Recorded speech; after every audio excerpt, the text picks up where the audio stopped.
Halo Baraya. Halo guys, assalamualaikum. Nih kita guys mau kerja dulu guys ya. Ini berangkat ke tempat kerja sambil nonton videonya KDM guys ya. Mau gua reaksi. Coba kita lihat videonya seperti apa. Saya akan baca anggaran kota Cirebon, Kabupaten Cirebon, seluruh Jawa Barat satu digit. Dan saya akan masukin ke media sosial saya biar rakyatnya tahu. Mantap. Nggak apa, masalahnya kan pejabat-pejabat sebelumnya kan itu tahu sendiri Pak seperti apa. Banyak kan nilainya Pak. Anggaran 500 miliar untuk jalan, cuma 50 miliar, sisanya ya bancakan Pak, bagi-bagi. Jadi kebijakan Bapak ini sangat-sangat merugikan pejabat Pak, bukan rakyat Pak. Kalau rakyat mah untung banget, atau rakyat mah bener-bener ngerasa seneng banget nih Pak ngedengar seperti ini. Baru kali ini ada gubernur yang mau buka anggaran ya secara transparan gitu. Setiap daerah, kabupaten, kota itu diharuskan untuk bupatinya untuk membuka anggaran transparannya ke publik gitu secara detail. Itu baru pertama kali ini Pak dalam sejarah Pak, dalam sejarah Indonesia. Nah, yang sangat-sangat keberatan itu adalah pejabat-pejabat yang memang selama ini ya begitu Pak mainannya Pak. Kalau nggak dari anggaran-anggaran seperti ini kan mereka nggak ada kerja sampingan lagi Pak. Seperti itulah Pak. Tapi saya mah sebagai warga Jawa Barat ngedengar seperti ini kayaknya sesuatu yang belum pernah terbayangkan sebelumnya gitu ya. Ada gubernur yang peduli sama rakyat, yang peduli sama uang pajak rakyat yang dikumpulkan oleh provinsi, oleh kabupaten, oleh kota. Ya intinya kaget juga sih, bukan kaget ya. Intinya senang juga Pak. Gaskan Pak lah. Kalau kepercayaan publik sudah tinggi, Anda terus bekerja untuk publik, Anda dihujat siapapun, digempur oleh bajar manapun, ada yang bela rakyat, bukan bajar. Benar banget. Kalau kita udah percaya sama pemerintah, kalau kita percaya sama pemimpin, mau dicaci maki, mau diserang sama bazar-bazar itu, nah biasanya ya kalau kita percaya sebagai rakyat ya, kita percaya sama pemimpinnya, sama pemerintahannya, otomatis sampai kapanpun kita harus bela, insya Allah kita bela. Kita tahu kelakuannya atau perilakunya memang baik gitu, wah itu udah pasti didukung. Kecuali ya yang menjual agama untuk politik ya. Kalau jualan agama mah, kecuali di Indonesia ya, masih laku politik agama itu. Agama dijadikan politik ya, agama yang ditunggangi politik itu, seperti itu ya. Oke.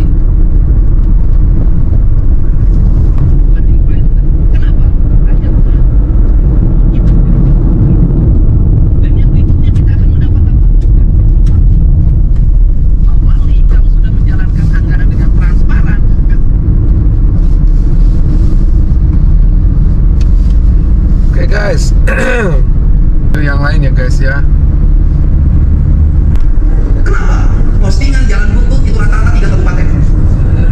1 Sukabumi, 2 Cianjur, 5 Wah, ini kena banget nih sama video ini. Soalnya kan saya asalnya dari Cianjur, asli Cianjur. Nah, Kang Deddy bilang selama ini kan provinsi ngasih dana bantuan untuk segala macam untuk kabupaten termasuk dari Cianjur, Kabupaten Cianjur, Sukabumi sama Garut.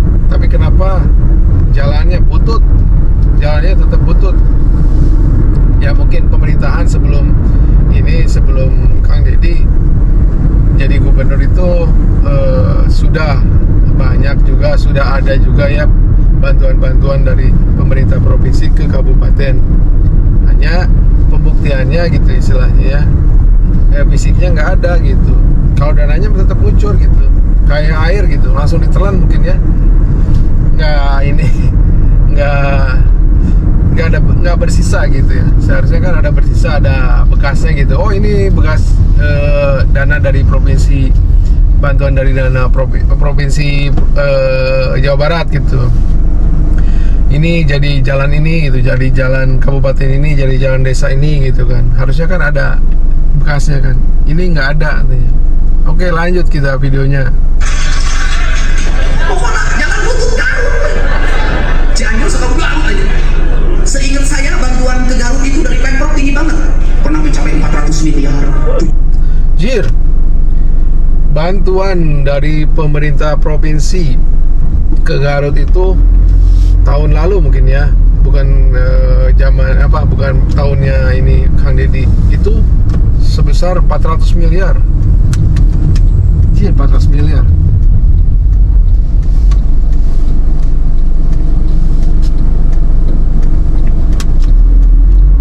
Bayangkan 400 miliar nggak jadi apa-apa, jalannya tetap butut, jalannya tetap jelek. Anjir, dikemanain itu duit? Hah? Kemanain coba, dikemanain coba jawab dong netizen guys, jawab dong, kemanain nih? Lanjutlah. Loba bis, loba aya dibantu pesantren aku tenangi, duit aku keluar. Saya tahu bahasa Sunda itu, saya pelajari itu dengan baik. Tapi kenapa tidak berwujud? Kenapa? Karena para penyusun anggarannya, penulis anggarannya, dia tidak mewakili rakyatnya, dia mewakili hawa nafsu dan kepentingan. Alasannya kata Kang Deddy, karena para pemimpinnya yang di kabupaten, yang di provinsi itu menggunakan dana-dana tersebut tidak untuk mewakili rakyat, tapi untuk mewakili dirinya sendiri atau golongannya ya, atau kelompoknya.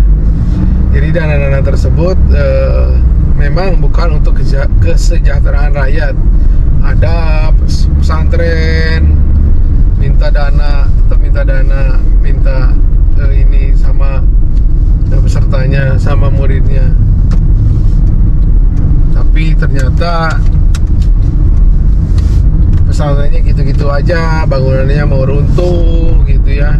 Kadang ada yang pesantren minta uang, minta dana hibah sekian miliar, ternyata fisik bangunannya pesantren itu tersebut nggak ada, muridnya juga nggak ada. Itu hanya fiktif, hanya palsu ya, membuat keterangan palsu, membuat pesantren palsu seperti itu. Itu gila, sampai 400 miliar setahun itu. Bayangkan kalau 5 tahun bisa 2T gitu. Bayangkan kok bisa gitu ya.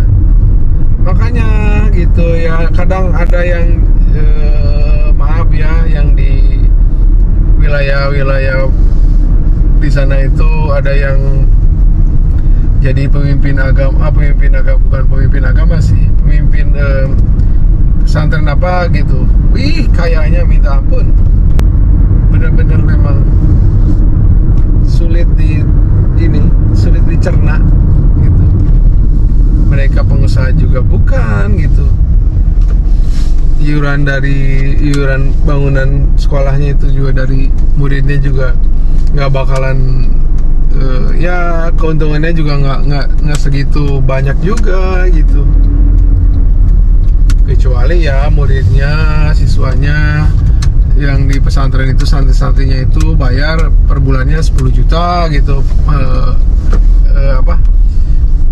namanya SPP-nya itu baru masih masuk akal lah. Kan nggak sampai segitu gitu, paling ratusan ribu lah gitu ya.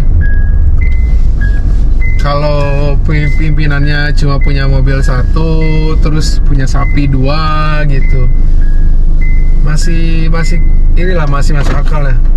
Kalau ini mobilnya anjir 5 gitu ya, istrinya 5, 4 gitu, begitu. Terus wah pokoknya rumahnya gedong gitu, rumahnya bener-bener 3 lantai gitu ya, pagarnya tinggi-tinggi gitu. Itu sih nggak masuk akal ya. Nah mungkin dari sana, dari Dana Hibahnya. Oke guys, Baraya, saya udah nyampe di tempat kerja. Sekarang saya mau kerja dulu. Sampai jumpa di video berikutnya guys ya. Masih tentang KDM dan tentang Jepang guys ya. Dicampur aja kayak gitu guys ya. Ya, yang mau saya bicara bahasa Sunda, saya mau nanti saya bicara bahasa Sunda. Aduh, belepotan nih. Oke guys ya. Assalamualaikum warahmatullahi wabarakatuh. Bye bye.